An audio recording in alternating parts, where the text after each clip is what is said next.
Hey guys, how you doing today? My name is Omar Bam. Welcome back to Crypto's News. I am your host and I'm excited to bring another update on what's going on and what's been happening in crypto right now. So as you've probably seen, crypto is now rallying back up a little bit after I guess a lot of the hype surrounding the Bitcoin ETF approval finally died down.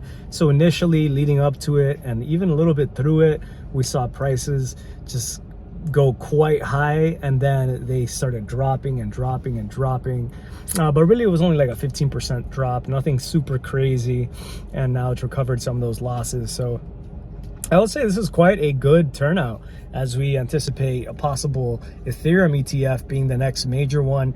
I think leading up to that, you're going to see probably Ethereum rally, then probably take a reprieve if an Ethereum ETF or ETFs do get approved following Bitcoin. It'll probably be much the same, where it's eventually going to drop after it passes. And then through the end of the year, I anticipate that prices will probably just go crazy. I think this is going to be the year. I think by the end of this year, prices are going to look really, really nice as people forgot a lot of what's gone wrong with crypto, as people have renewed interest in crypto. I had just read about a survey that was done. They had surveyed something like 1,300 Americans, and they found that, extrapolating that data further, 40% of Americans hold Bitcoin now versus 30%, or cryptocurrency versus 30% last year. You're seeing that women are now getting more involved in crypto, which I think is pretty cool. Shout outs to women, females getting involved as well, up from 19% last year up to 30% of females that were surveyed this year, and that many are interested in increasing their stake in cryptocurrencies, notably in 4 cryptocurrencies: Bitcoin, Ethereum, Dogecoin, and Cardano. Speaking of Cardano, people are saying, wow, look, the price is passing the XRP price right now. People are getting upset about Ripple and XRP. Like, why is anybody even buying XRP right now? Apparently, the BRICS nations, UAE, other places were going to be using it to usurp the US dollar, and that hasn't happened. So that kind of hype, not important. Despite some victories in court, you haven't seen rallying very much in XRP. So what is really the point of holding it right now? Are you guys XRP fans? Are you guys still holding it?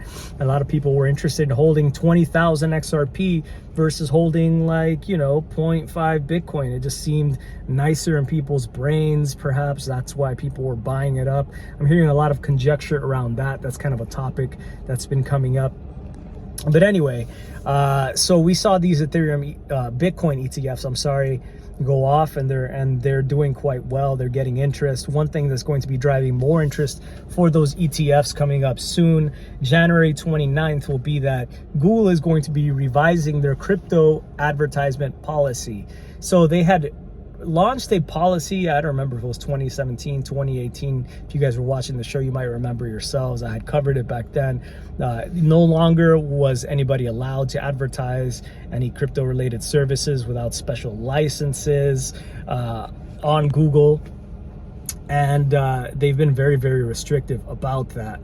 I personally, when I started the show, I used to advertise my channel, but I could no longer do that. So that stifled some awareness of my channel. Of course, I was disappointed and continue to be, and I will continue to be, because the only approvals that are going to be happening are for these ETFs now. On January 29th, Google will be allowing for advertisements from those licensed to provide ETFs. So that's probably going to bring more awareness to people who aren't aware, Americans, that they can buy these ETFs and probably drive more inflows into Bitcoin and potentially other cryptocurrencies, as well as people are seeing that they're something more solid, that there's something that's not just going away, there's something that are now a mainstay here in the modern financial economy here in the United States. So I think that's interesting to note as well. One thing potentially that had brought the prices down recently was outflows from GBTC. So GBTC was an investment trust, and a lot of investors have been buying that product since they couldn't buy an ETF, especially with the discount being where it was at the time. But that has narrowed now. Now that GBTC has become an ETF now that there are all these other ETFs, the fees are not very attractive. They're really, really high for Grayscale's investment product, GBTC. And so you're seeing huge outflows. Last I checked, it was over $4.3 billion in Bitcoin that was potentially hitting the market. Some of it got converted to other ETFs, but some of it just straight up left and probably got sold. So that's something that also drove down the price. This does seem to be slowing down, so that's probably why the prices are going back up. Another thing that potentially could impact the price, but I don't think very much, especially compared to $4.3 billion worth of Bitcoin leaving, is the US filing a disclosure that they were going to be selling about $130 million worth of Bitcoin that were seized from the Silk Road exchange situation. But still, that's not very much. Again, a drop in the bucket, $130 million, probably not going to very much move the market, and it's only still one seventh of the Silk Road crypto or Bitcoin that the US has. So they still could do more selling in the future, but I guess they were seeing an opportune time to take advantage of it right now. In other news, CZ, it came out, he was the head of Binance, but he pled guilty to money laundering.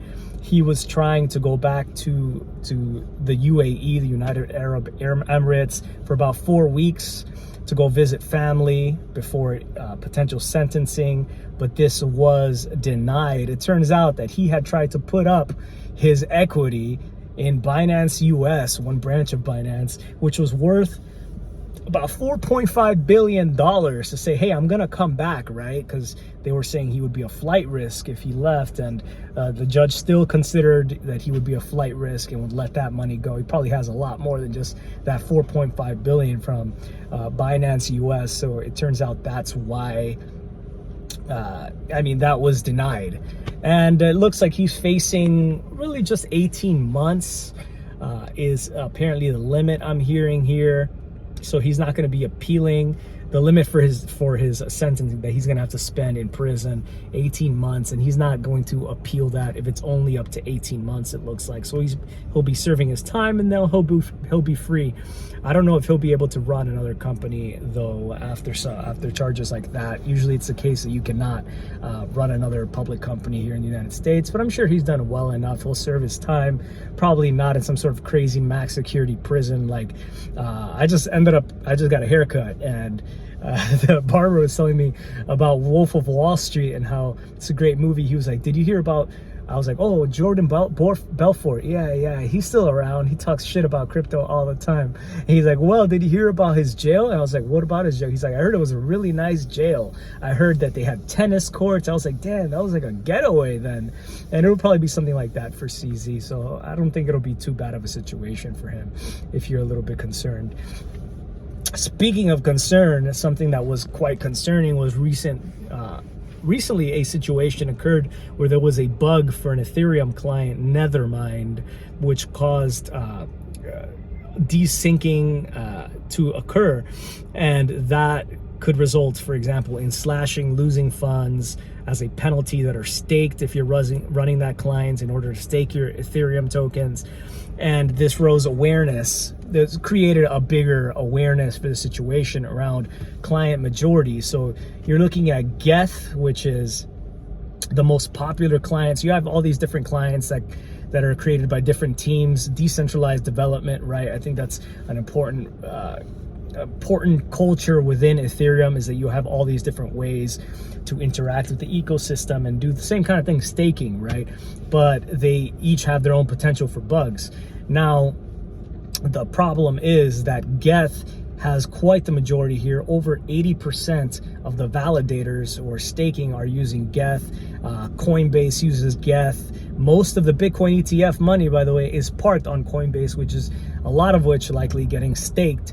And so the problem is, if Geth had a similar bug, it could have resulted in catastrophic problems for Ethereum, for Coinbase, and potentially everybody losing their money. So everyone started kind of freaking out, like we should start talking about different clients, trying to get people on board, other clients. Surely this situation is leading to Coinbase to probably start working with other clients as well.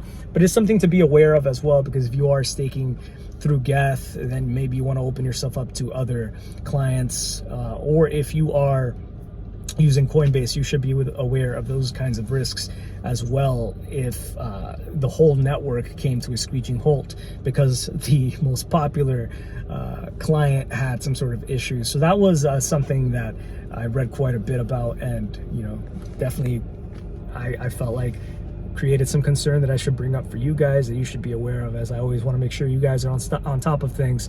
Anyway, just a short video here today. I didn't want to not do a video. I've been sick over the last week. Didn't do a video last week. Getting over it now. I think it was just the flu, straight up, just like phlegm and like dry coughing, and what was a little bit wet. Anyway, I appreciate you guys so very much for sticking, as always, with the show and for your support. I want to continue to make videos. I really enjoy this, and I enjoy being here with you guys and for you guys, and hearing what you guys have to say and staying on top of things together to, I think, have a great year ahead. The next couple of years are going to be very interesting, and couldn't be more excited than to share these times yet again with y'all. So take care, everyone. Much love, and stay cryptic. Peace.